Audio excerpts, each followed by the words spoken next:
Kembali lagi di Cerita Cinta Channel. Jangan lupa like, comment, and subscribe ya. Terima kasih. Matahari mulai menyapa dengan malu-malu, menyusup masuk di antara sela-sela tirai yang menutupi jendela kaca. Via menggeliat, merasakan tubuhnya yang remuk redam, hingga akhirnya dia membuka mata dan melihat Ben di sampingnya. Dek, jantung Via bergemuruh saat ternyata Ben pun sedang menatapi dirinya. Ternyata Ben sudah bangun lebih dulu. Dia lebih dulu memandangi wajah sang istri yang tertidur sambil bibirnya tersenyum kecil. Cantik sekali. Mas sudah bangun, ucap Via dengan suaranya yang parau khas orang bangun tidur. Kamu tidur sambil senyum-senyum. Apa kamu memimpikan tentang semalam? Tanya Ben dengan mengulum senyum. Percintaan mereka semalam memang sungguh luar biasa. Selamanya Ben tidak akan pernah bisa melupakan malam pertama mereka itu. Malam panas tanpa ada celah karena selalu ada penyatuan yang menyatukan mereka. Mas bahagia? Tanya Via pula saat melihat sang suami yang mengulum senyum. Bukannya menjawab pertanyaan Ben, Via malah mengajukan pertanyaan pula. Dan Ben pun menjawab pertanyaan istrinya itu. Tentu saja aku sangat bahagia. Istriku memberiku malam yang begitu indah, jawab Ben. Dia lalu menarik tubuh sang istri untuk masuk ke dalam dekapannya, membuat tubuh mereka yang sama-sama polos kembali bertemu, hingga keduanya kembali merasa kesetrum. Alhamdulillah kalau Mas bahagia, karena aku pun juga merasa sangat bahagia, balas Via seraya memeluk suaminya erat. Di dalam hatinya, dia terus mengucapkan kata terima kasih kepada Bella. Andai dia tidak mendengarkan sahabatnya itu, dia tak akan punya keberanian untuk melayani suaminya lebih dulu. Dia pasti akan memilih diam dan menyerahkan semua kendalinya pada Ben. Tapi untunglah itu tidak terjadi, karena semalam pun dia banyak mengambil peran, bahkan tak canggung kala menari di atas tubuh suaminya. Ayo kita mandi, ajak Ben. Mandi sama-sama ya? Tanya Via pula dengan kekehan yang dia tahan. Dan Ben pun terkekeh, lalu dengan segera menggendong tubuh sang istri, membawa Via masuk ke dalam kamar mandi.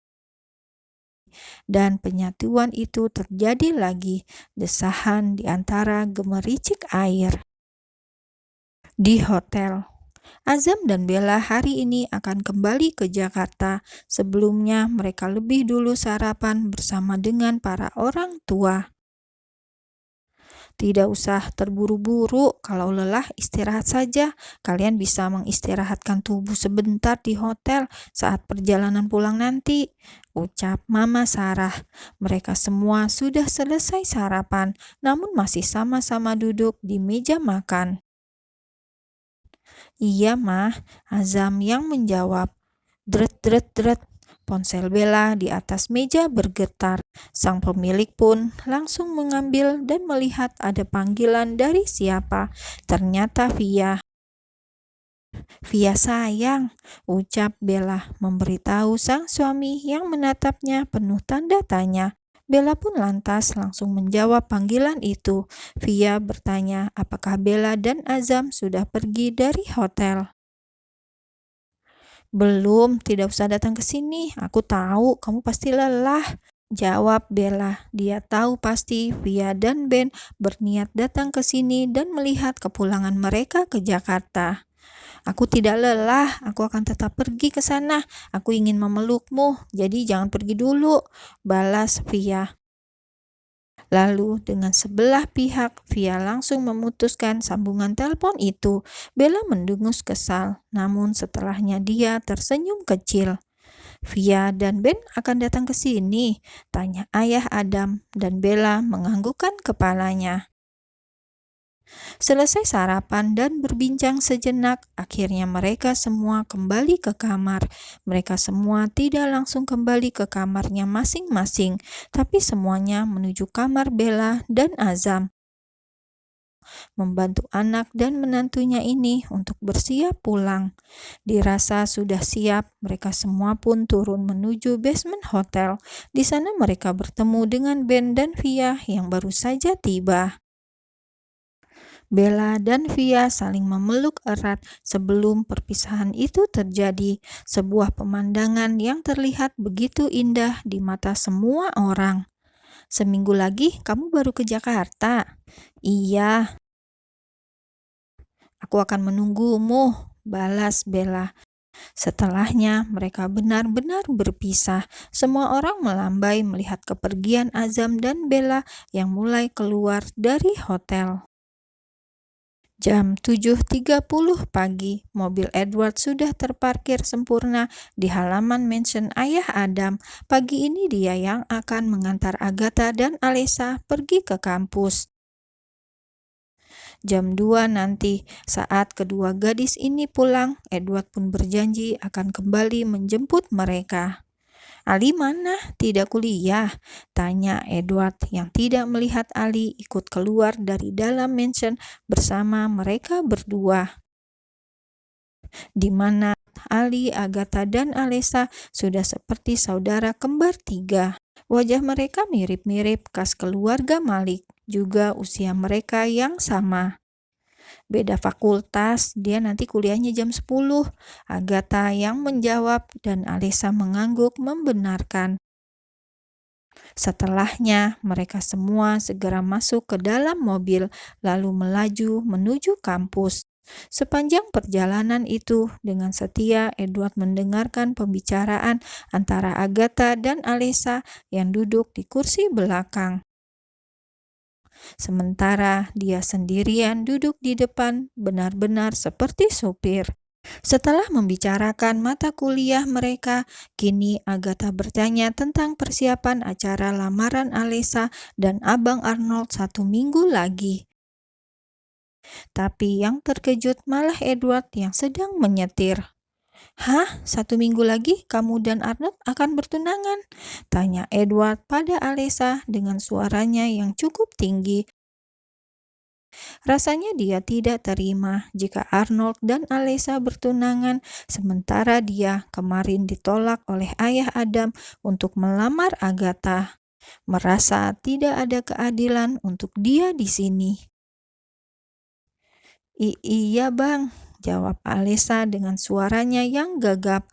Mendadak takut saat melihat raut wajah Edward yang terkejut seperti itu. Agatha bahkan sampai menatap curiga pada sang kekasih.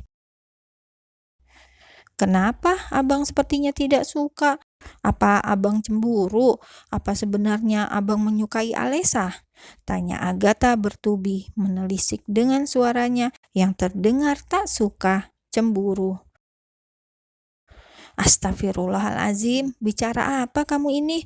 Tentu saja aku mencintaimu, tidak ada yang lain," balas Edward langsung. Sementara Agatha masih setia mencebikkan bibirnya karena belum tahu apa maksud dari keterkejutan Edward tadi saat mendengar tentang pertunangan Alessa dan Abang Arnold. "Lalu, kenapa abang sepertinya terkejut sekali, seolah tidak suka jika Alessa bertunangan dengan Abang Arnold?" tanya Agatha. Kini dia melipat kedua tangannya di depan dada dan menatap angkuh kepada sang kekasih. Dan sebelum menjawab, Edward lebih dulu menghentikan mobilnya karena kini mereka terjebak lampu merah. "Aku bukan tidak senang mereka bertunangan, sayang. Aku hanya terkejut saja, karena beberapa saat lalu aku juga melamarmu melalui ayah Adam, tapi ayah Adam menolakku. Aku iri jika mereka bisa sampai bertunangan, sementara kita tidak. Itu karena aku sangat ingin memiliki kamu," jelas Edward panjang lebar. Dia bahkan berbicara sambil menoleh ke belakang dan menatap sang kekasih. Dan mendengar penjelasan itu, Agatha merasa terharu dan juga tersipu malu. Dia menggigit bibir bawahnya seraya menundukkan wajah. Mendengar kata cinta membuat pipinya merona dengan debar jantung yang tak biasa. Sekarang tahu kan alasanku kenapa sampai terkejut? Agatha menganggukkan kepala, masih belum berani menatap wajah sang kekasih. Alesa yang melihat perubahan sikap sang sepupu pun mendadak geli sendiri. Beberapa saat lalu Agatha marah-marah, lalu secepat kilat kini mendadak malu-malu. "His," keluh Alesa seraya mencubit lengan Agatha. Yang dicubit gaduh kesakitan bahkan sampai mengerucutkan bibir. Melihat sang kekasih yang sudah tak marah lagi, Edward pun kembali menatap ke depan, dan saat itu juga lampu merah berubah jadi hijau. Dia kembali melajukan mobilnya.